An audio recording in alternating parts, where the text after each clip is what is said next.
our fourth annual sustainability tours. And I think we had over 200 people visiting homes today around Missoula. So very cool. I want to first start by telling you a little bit about Homeward. I know some of you are very familiar with us, and some, this might be the first time you've ever heard about us. Homeward is a nonprofit in Missoula, and we have an office in Billings as well. And our mission is to develop affordable housing and offer homebuyer education and financial fitness education for low and moderate income families, for those most in need in our communities. On top of that, we try to do it in a sustainable way, as you saw today with some of our projects, and we want to do it so it's replicable, so that what we do can transfer to what you want to do with your homes, or that we can influence other builders and developers to think about alternative ways of building and applying these green building practices all over the state of Montana. So the reason we do this is our fourth annual sustainability tour, and the reason we do it is because we really believe in educating people, one, about the need for affordable housing in our communities and how we can do it so that it fits within our neighborhoods and matches the characteristics of the neighborhood. Two, because we think green building is an incredibly important process for us to think about, because our impact in construction is huge. And as people may know, it's one of the areas, it's an economic driver in our communities, and so if we do it right, we're actually going to help build our local economy. We're going to sustain the materials, make it more sustainable in terms of the materials that we use when we're building housing. And we're going to make places that are healthy for people to live in, for kids and families to have healthy homes, and hopefully a place that people are proud of to call home. LEED certified, which is, if you're not familiar with the U.S. Green Building Council, it is the organization and nonprofit that's kind of leading the nation in how to apply green building, both on the residential scale as well as commercial. So thanks to Elizabeth. And Heather McMillan is from Homeward. She is trained as an architect, so she is the one that takes it from planning to on-the-ground construction, managing the site. And so she's also doing quite a bit of work on her own house. Maybe we'll have it on the tour next year. Don MacArthur is the principal architect, one of the principal architects of MacArthur Means and Wells, and MMW is the firm that Homeward has worked with on a variety of projects here in Missoula. He is the principal architect that helped design the gold dust. And so any questions that have to do with the gold dust, go directly to Don. We're happy to have him here today. And Walter Redfield is a builder, and one of his projects was on the tour. He does multiple projects around the area, and I hope that you all had the chance to go out there, because I know I heard from several people that it was just the coolest project ever. And he'll tell you more about his work. He really works on a very holistic level to create a minimum impact and zero energy with this project that he's done out there. So my first question to start off this symposium is just for you to talk about your approach to your work, since I didn't get into that, and how you got there, like why you're doing what you're doing in terms of green building. Maybe you can start off with whoever wants to start. Elizabeth? Sure. So a lot of my work is asking a lot of questions of the people who want to live there or work there in a place, and then trying to pay a lot of attention to the landscape. So if it's an urban context, it's really different to me designing in an urban context than it is out on a pretty serene landscape in the rattlesnake or something. So it's that combination of what the people love and want and how they want to live and what's best for that site. And then of course the budget and setbacks and all of that come into it. But try to get some sort of driving goal that you can measure the design by, that has to do with the people in the place. So that's kind of my philosophy of how to design. My background is in architecture, and I spent a few years here in Missoula working for a couple different firms trying to get Homeward jobs because they were the ones doing green building, because I had a strong emphasis in that in school, and I had a strong interest in it. And on a fluke, interviewed with Ren, our previous executive director, for a different position, and she decided to hire me, and now I get to manage all the developments at Homeward. And so this is a lot of fun for me. I get to take the projects from the very beginnings and manage them through design, development, and construction, and really get to be a huge part in the emphasis around the integrated design team. I get to work with architects like Dawn, and I really think it goes from the very beginning, from the neighborhood door knocking to the sitting down at the table, making all of our design decisions before we even put pencil to paper, and then working through goal setting and seeing that come through at the end, and work it through construction and remember what we did wrong the last time and what we did right the last time and move it forward to the next project. So that's why I enjoy what I do. Well, first of all, I'm a principal at MMW Architects, and Betsy said we did do Gold Dust. We also did Orchard Gardens and Lennox and Fireweed Court, which was on the tour this year as well. We have an emphasis on sustainability. We've been trying to grow that as we can, as we have good projects with folks like Homeward who are interested in that. But really it's a philosophical thing for me, I guess, that as we look at how the community expands and how we're building, how can we do that in a way that doesn't just result in catastrophe and not a very distant future. So that's what we try to ask on these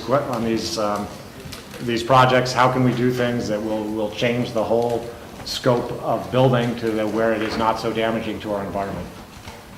Well, I've been building in Missoula for 25 years, and over that time I've tried a lot of different approaches. In the last 10 years I've tried to get more and more sustainable in my building, and I had the opportunity and decided to just try an experiment and put everything that I could think of in one house. And I asked my wife if we could do it in the backyard, and she actually said yes. She has regretted it a few times, but so we're basically trying to build a place that uses totally local materials to minimize the manufacture, transportation, all of that input. So the three main components are earth, straw, and local wood, and unmanufactured logs used in the raw state, and then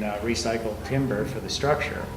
And so then, as well as creating a house with very little impact in the initial building state, we tried to incorporate as many systems so that the house would run without a big draw of energy. So it's an annualized geosolar design so that it stores the heat from the summer year-round with a captured thermal mass. So basically we're hoping to eliminate the heating bill, and then we've got solar panels that track the sun and a battery pack. So there's the electric bill. We've got a roof that drains the rainwater into a cistern, which will provide all the gray water, and then that is internally filtered and then goes through greenhouses. And then we've got composting toilets, so that eliminates the sewer bill. So basically we're trying to, everything we could think of, throw into one house, and we'll see how it come out. So it's really a giant research project at this point, and it'll take probably several years to monitor it and see what we come up with. But that's my approach. Does anybody have any questions to open it up? Yeah, I have a really big question that I'm coming back to. I may be mistaken, but I'm under the impression that if you build two identical houses, one traditionally and one with sustainable or green building, the upfront cost of the green built house is going to be higher. The majority of the home buying public that's buying in subdivisions or buying spec homes in an industry that has such a slim profit margin and it's driven completely by profit, how do we bring green building to that huge segment of the population? I'll take a stab at that. First of all, I think that when you said there are two identical houses, one using green building techniques, the other without, well, that doesn't exist. I think it's not a real comparison. I think when we're green building, a lot of things that you might do for green building are about process too and may have no cost. For example, a lot of projects we have waste management specifications that say, here's how you have to manage the waste that occurs during construction. Here's what you have to do to recycle this product or that product. Usually that turns out to save the contractor money. And so there's not a cost there. It's a philosophy. It's a new way of doing things that people haven't been maybe thinking about. And so it's just a new mindset. And I think a lot about green building is that way. It's sealing your windows better and tighter. You know, everyone knows you should seal them so there's not air infiltration, but you got to commit to it. And it doesn't necessarily cost more to do that. It's care and the will. I'll try to answer the other part of it though too. Sometimes if you look at really cool sustainable materials, they do cost a little bit more sometimes. And a lot of times it's sort of an entry cost, if you will, that when the materials are new, they cost more, the people selling them can get more for them maybe, but as they get more and more familiar and commonplace, the cost comes down. I think, please, go ahead. I would add too that like the design that I'm building, we have a lot of upfront costs in the excavation and creating the umbrella to create the thermal mass. But at today's rates of energy costs, if you can come to no heating bill or a very minimal heating bill, that's a pretty quick payback. So even though it may be a larger upfront cost, in the long run, the house is going to be incredibly cheaper than another house built without those considerations. I do think the market is a really big factor in this. We've found standard practices. We've been using these construction waste management specifications, and we did that in Billings of all places, and that contractor that we worked with continues that habit now because he saves so much in dump fees.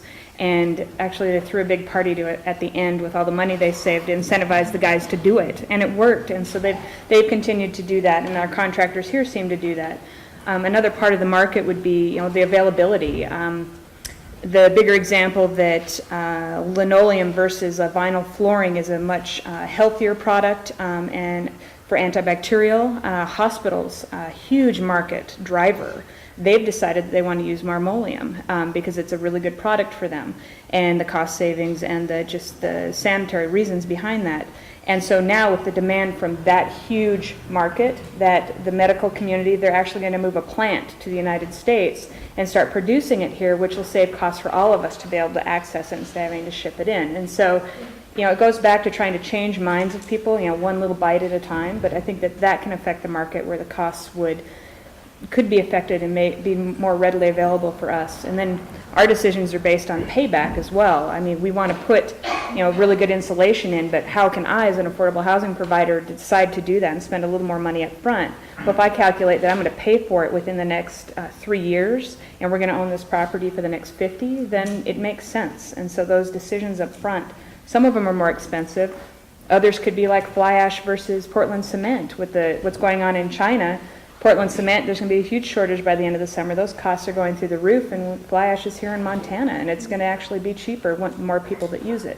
So again, it's about market influence, and not everything costs more, but it's just a way of thinking through different strategies around that. One thing I'd like to add in, because I think it's interesting, if you get a chance to go to other parts of the country, green building has taken off on a different level than maybe what we've seen here. Because of population density, we just lack a little bit more of that market push. But builders that are getting certified in cities like Austin or Portland, Oregon, there's new lending products that are coming out for purchasers for single family homes that actually, if you have a certified green home, it increases the amount that you can qualify for that loan product. So as it grows and it's better understood, and one of the reasons we do these kinds of education forums is that you can start to create new product that will help homeowners get into those types of homes. But, so if we can look to the other parts of the country that are already one step ahead of us and try to model that, we will hopefully have an influence on that single-family homes that are being developed by the larger scale developers. I would also say there's some good contractors here in town that really try to carry these practices forward in everyday construction, and that's just happening more and more. So there's more opportunity to do the right thing, if you want to term it that way. But, you know, it's a constant battle. That's why we do what we do. My question concerns ground source heat pumps, and it's kind of multi-part, whether they're feasible in the Missoula area, what are the barriers to putting a system in, and I'll take a stab at that one too. We've done a couple of ground source heat pump systems, including Orchard Gardens, which was on the tour. They're a good system. They do have a lot of upfront costs, and for those who may not know exactly what that means, in the Orchard Gardens case, there's we're using water from the aquifer, the heat and coolness from the water from the aquifer, and transferring it into a heat pump system within the buildings. It's very efficient, saves a lot of fuel costs, but it does have, there's well costs that are up front. There are still pumping costs, and there are still some electric costs in the heat pumps. So it's not free. It is more efficient than any of the other systems, and the barrier to it really is the upfront cost, and that's why people don't do it. It may cost you, double a more conventional system, but particularly when you're thinking about cooling, the heat pumps, ground source heat pumps, are very efficient in cooling, and maybe as global warming continues, that'll be more and more salient here, unfortunately. And I would say that we always looked to do ground source because we thought it was really efficient, but the upfront cost was always a big barrier for us until we did a project of the scale of Orchard Gardens, 35 units, 2.5 acres developed. Then that upfront cost, which is similar to a very small project, was able to wash over all of the systems and replace multiple systems. I do know that the Salish Kootenai tribe did some housing. They did duplexes up on the reservation. They did a ground source heat system for 3 or 4 duplexes, and their payback, I was at a conference with them, was 7 years, and that's roughly what it's going to be for Orchard Gardens as well. So I'm not sure how they're doing it. I'm going to pick their brains and find out what they're doing, because we would like to use it on more projects. But again, it depends on the project. If you're in a downtown location, how efficient is it? Do you have to, using an existing building versus a wide open field like Orchard Gardens was? So it really is kind of case by case basis. It starts to make more sense as the buildings get larger. Heather kind of alluded to that, but many of the larger commercial projects that we do, we're investigating that. The university uses a lot of ground source, particularly for cooling, but many, the St. Pat's and many of the other large energy users are doing that just because it's so much more efficient. So I think that is a market that's growing. We do have a pretty unique aquifer in the Missoula Valley that makes it very practical in many ways to use ground source heating and cooling. There's a cliche to alternative building, green building, that's for maybe a conventional homeowner or someone looking to buy a home. It's almost like, this is, quote unquote, hippie construction or something like that. Her idea was to call it appropriate because it makes sense, and it's the way things are going. We've experienced that directly. We also develop in Billings. And if you know Montana, Billings seems to be more conservative. And so when we're talking about green building and what we're doing and explaining who Homeward is, if you can put it in terms, it's common sense building. I mean, that's what it is. It's economic. You're buying local products. You're impacting local economy. I tend to talk a lot about that, making decisions that help the community, bring money into the project. It's how you phrase it. And so that's, at least one direct method. I'm sitting in front of city council explaining what green building is. That term, they think of Missoula. So how do I coin that? It's just basic education, common sense steps. And as soon as people try, like the contractor trying the waste management specification and trying it and say, oh my gosh, this saves me money, or I really appreciate being able to do this, it changes opinions and puts a different face on it. So I think actually being in Montana, we're at the grassroots level getting to do a lot of things that change people's minds about it. It's an economic development, it's energy savings, the cost of materials going up, the cost of energy going up. It just makes sense now. We used to be those people from Missoula at all the housing conferences, but now we're giving presentation at the housing conference for energy savings because it's costing tenants around the state more money. And so it's a conversation. I mean, Yeah. What we found is that that there's sort of that component of, like, our next door neighbors at our house are very conservative, but they say, oh, it's so good that you're building small, and they learn about the energy efficiency things and they think, oh, that makes sense. We did that when we were building our house, or we thought about just those similar concerns. It makes sense to them to save money. So that's a fun part of it, because you're having a conversation with someone that you might never talk to otherwise, and you're totally in agreement with each other and learning from each other.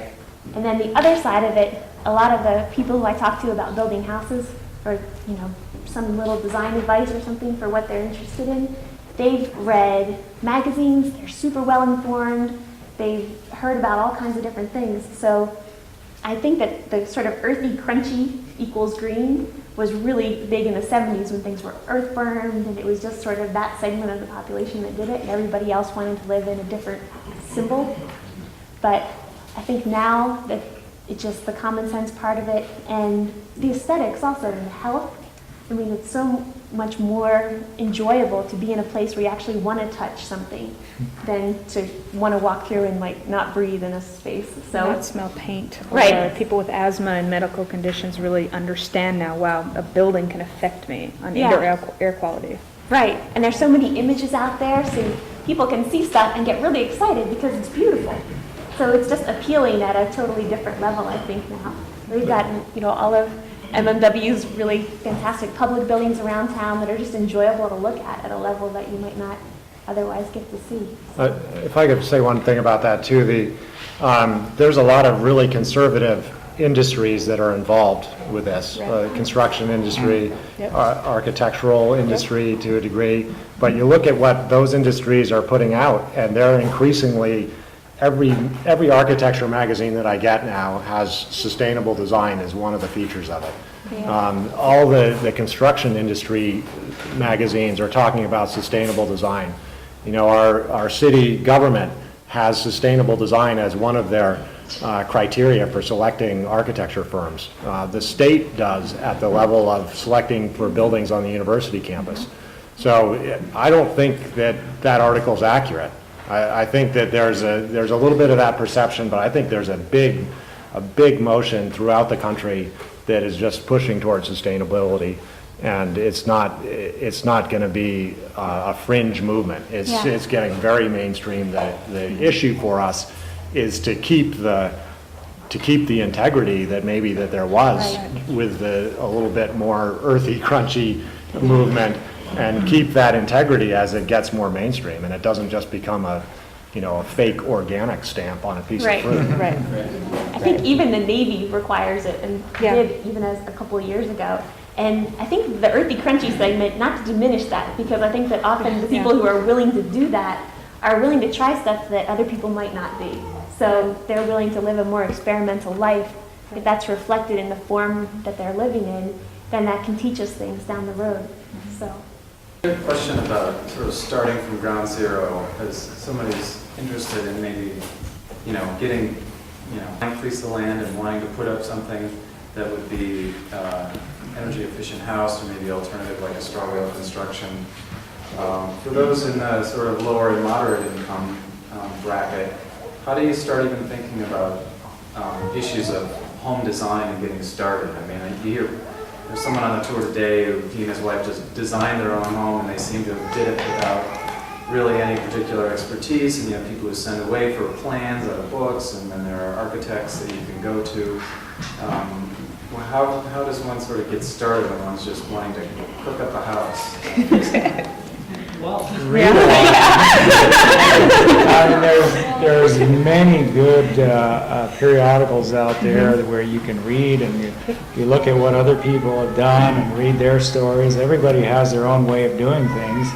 Not everybody's a designer. But I would always encourage somebody, if they've got a piece of property, to go camp on it and be there for a while and just live with it Yeah. and feel where the sun comes up. And, you know, the longer you spend on your property before you build, the better you'll probably be. You know, put a tent up for a year, you know. Read a lot of, The Last Straw is a really good periodical if you're interested in, you know, straw bale, earth bag, very alternative, green, crunchy sort of types of building that can be done fairly inexpensively. So, yeah, just, you got to jump in. And the movement around the country creates more opportunity now because there are periodicals out there and there's tours like this, and there's, I think, just asking questions and finding people who want to talk about it. You can get a lot of information. There's places around town like Solar Plexus who, I mean, they're a wealth of resource on the, you know, renewables to the straw bale to the, I mean, there's people here doing it, and if you just start talking and listening, and, you know, I built my whole addition around a tree in my backyard, and it took me 5 years to start it, so I agree with you. You need to spend time with it and just think about, and that's the earthy, crunchy stuff, but it really is good. I know you lived in a teepee, so. Yes. Okay. Totally different. I think it's a really good question, though, because not everyone wants to live it, to build it themselves, you know, grassroots kind of self-build. Not everybody is for that. And how do we get sustainability a broader spectrum? And it is a good question. If you're not a designer, can you afford to hire an architect who is a designer? Can you afford to hire a builder who can help you design?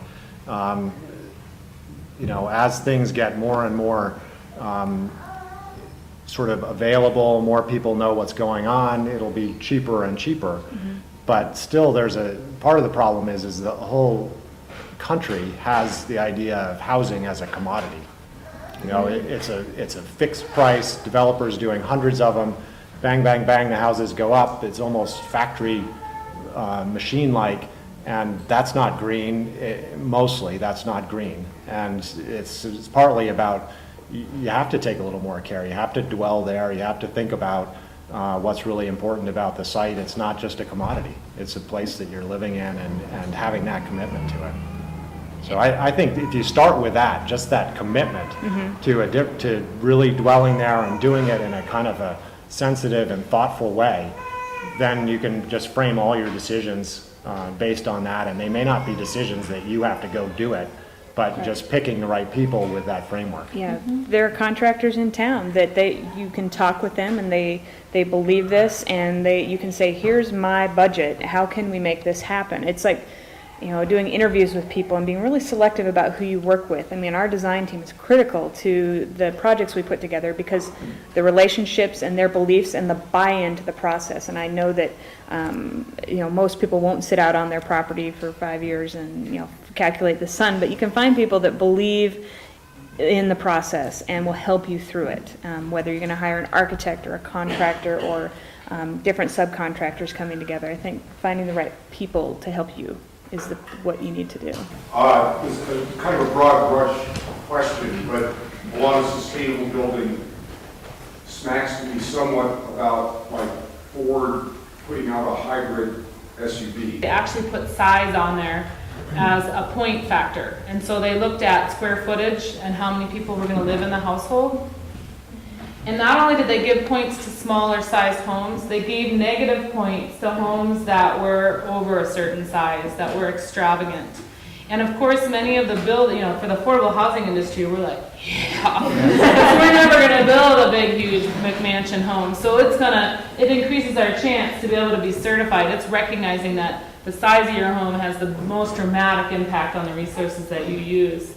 But it also, for the builders that are out there trying to forge it and they want to make money off of it and they like to make the trophy homes, it negates, by giving negative points, it almost makes it impossible for them to propose a really large home in Aspen to be certified. So I think that's an excellent move that they have made.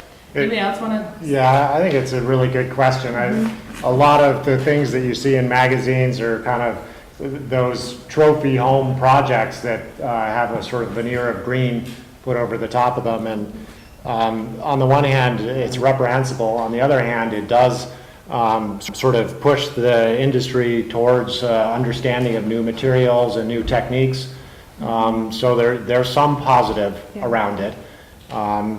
But it's certainly, most of the true sustainability in our culture has to do with thinking about where we're building, how we're getting to work, living in a much more compact footprint than we do as Americans, particularly Montanans. Yeah. So I think that, and people are talking about that. People are talking about how to sort of reevaluate how to live in cities, live more compactly, live beautifully in cities.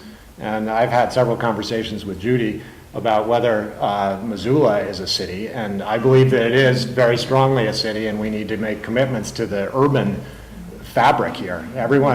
Many people live in Missoula because it's such a beautiful surrounding around it, and you can get to places so quickly to hike and hunt or bike or whatever it is that you like to do.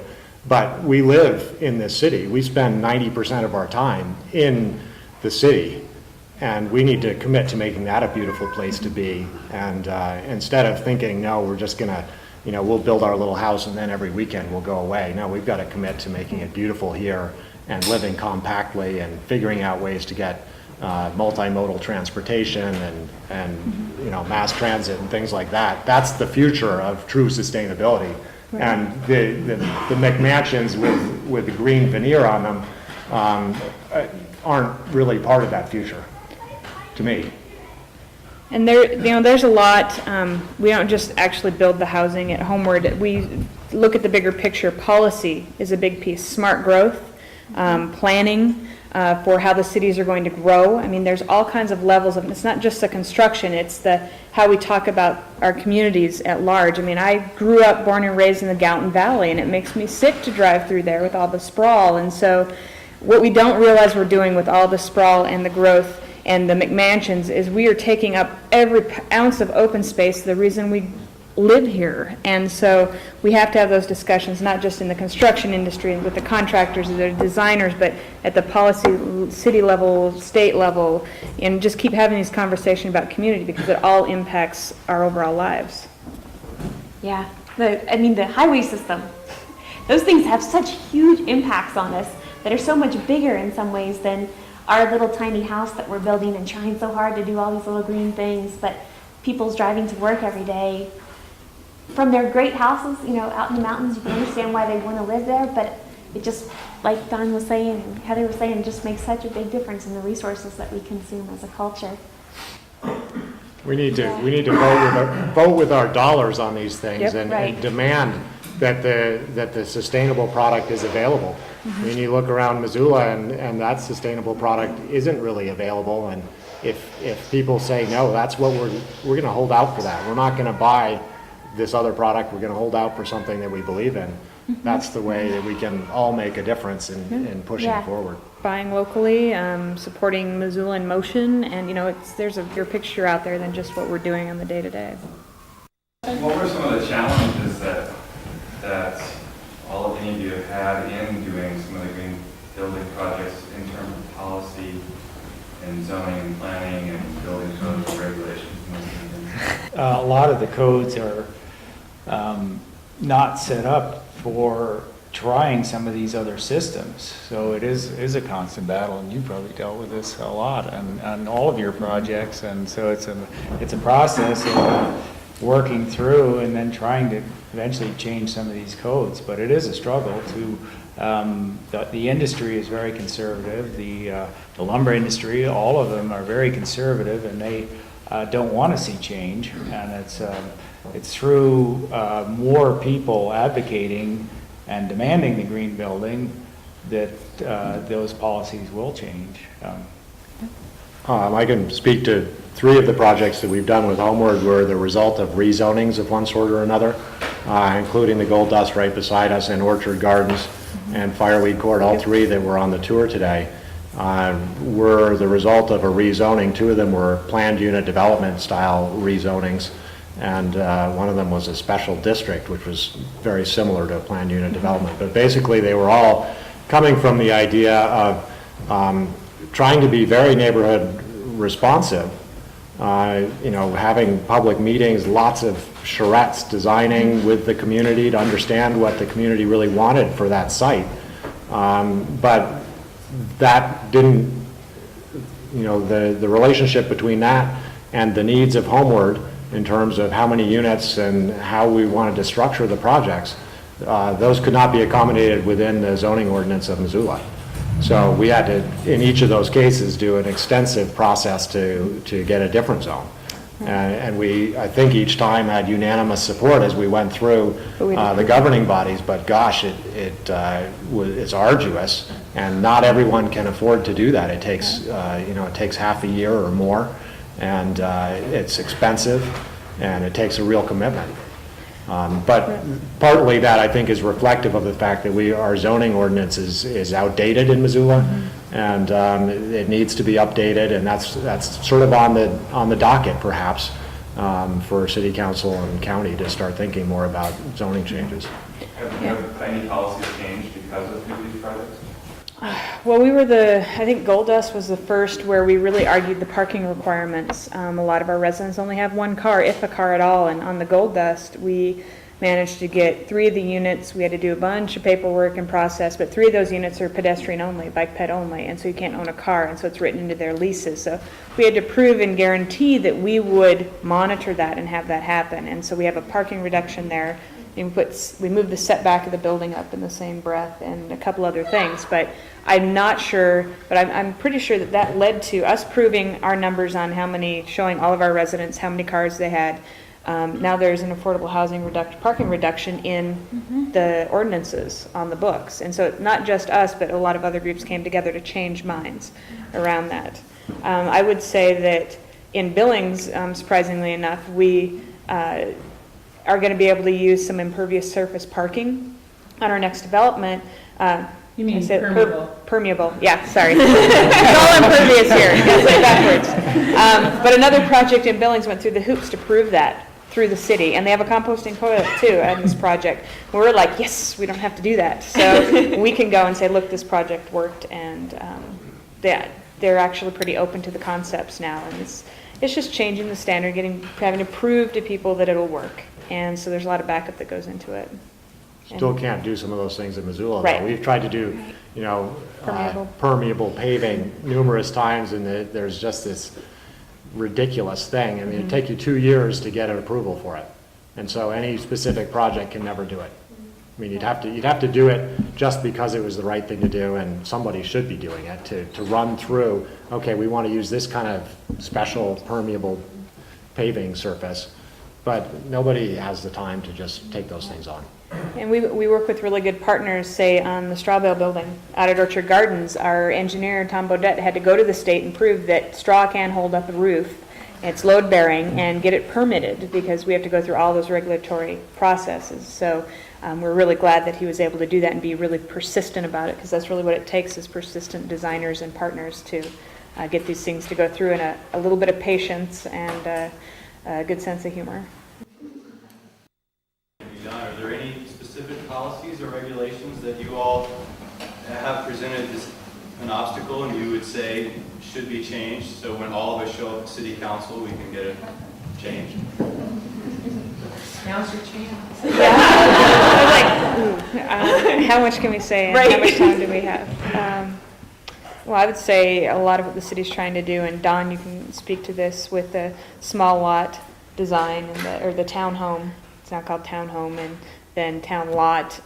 They're trying to come back and do some things with smaller footprint type houses and smaller, dealing with setback issues, and so they're working through that at the city level based on the whole axing of the PNC for a long time, the Planned Neighborhood Cluster, which is a tool at the zoning level that is really important. Now it had its complications, so now they're trying to rework things and make it more agreeable with the neighbors. I've already spent hours on this question. I think that all ordinances are limited. I mean, what we need is proactive. We need good projects on the ground, not ordinances. Yeah. So I did urge you, if you have time to spend, try to support good projects, make things happen that show that how things ought to be. I'm so grateful that there's something like Homeward, where some tiny little bit of our tax money gets used for something that I believe in. My question is there an intersection between historic preservation of our public buildings and sustainable green building? Reusing an existing Yeah. building is a major criteria in a lot of green building. You're not recreating the wheel, you're renovating an old building and making it new. I mean, we have a couple projects we've done, and I'll talk more about that, but you gotta jump in, because... Go ahead. Being able to build someplace that already has infrastructure, and being able to take, I mean, the Lenox downtown and the Acme and downtown Billings, we took old hotels and turned them into housing. It makes sense. We get to reuse the footprint. We've got to reuse and salvage lumber out of the buildings and reuse it in framing, and we reuse doors and historic trim, and oh my gosh, they're the most beautiful spaces you've ever seen, simply because we did use an old building. And so, I mean, I think it goes hand in hand, and you can still make your decisions based on, increasing the insulation and reusing those historic parts. And we were able to knit historic tax credits with low-income tax credits and green building dollars to make that happen. So if you're willing to be patient, have a good sense of humor, you can make it happen. I got to work on a bunch of old buildings back on the East Coast, and just the inherited cultural memory, just the sense that this place has been there for a long time, and if you've lived in a place for a long time, then you have grandparents who might have gone there, reusing old schools, just having places that continue to have a life in them, I think is such a gift to that community, because you're touching the same things that other people have touched. You understand that you're inheriting the good things that they've given you, and I think that also helps us to understand that it's good to pass them on. So you inherit some beauty, and you also inherit some challenges. Wiring can be hard, there's lots of things that can be a little more difficult, but I think the power that those buildings have for us is quite strong and worth preserving. And the space we're in, I mean, it used to be a grocery store. It's, look around. I mean, there's just so many good qualities about this, and reused, and that's very green. One of the sort of questions about preservation, I think it's super green too, and the big question is a lot of preservationists really want to embalm buildings. Right. And that doesn't work for communities. Buildings need to be adaptively reused. They change in function over time, and so we need to design them sensitive to the original design and to the original intent, but expressing the new use too. You can tell that I'm an architect when I say these things, but that's part of. We need to be careful about that too. You don't just take all the buildings that as they are in downtown Missoula and say this is the way they are forever. For one thing, it's not that good. It could be a lot better. But for another thing, those buildings all have different functions now. So we need to be responsive to what's happening. And good designers will be respectful of history, not necessarily mimic. And I think that's the challenge with any project of that nature. And I'm wondering if you could quickly go over the ordinances surrounding having composting toilets and gray water system, and what's allowed in the city. Well, it's not allowed in the city. So that's why I haven't approached. So my approach is to try not to put out any gray water. So we're going to try and use it all through internal greenhouse and then an exterior greenhouse and then recirculate it. And, we'll try several approaches. And at some point, I want to get the county involved and hopefully the university involved, and we can do some testing and actually prove that, and I would say that is one of the things that should be changed, is the gray water, because we had one bad experience. There was poor planning, and then it's just been outlawed in the whole state for forever, and it's something that should be used in all multiple unit projects. It's just a great savings of water. So ours, we're going to use the roof water into a cistern, so that will feed the gray water, and then recycle it inside is the plan. But, yeah, I would say gray water should be an issue that we try and change in the state real soon. And composting toilets are not allowed in either. Pardon? Composting toilets are not allowed in Uh, the city. Well, Or- in the state or in the city. city? In the city? Within the city. You know that you have to get the water and sewer hookup? I Yeah. think you're Is it- allowed to put in a As long as you composting have toilet. As long as you have a backup. Yeah, but you Yeah. have to have the capacity to do it, yeah. So I would like to thank the panelists, and hopefully you'll stick around for the end of the whole symposium. You can go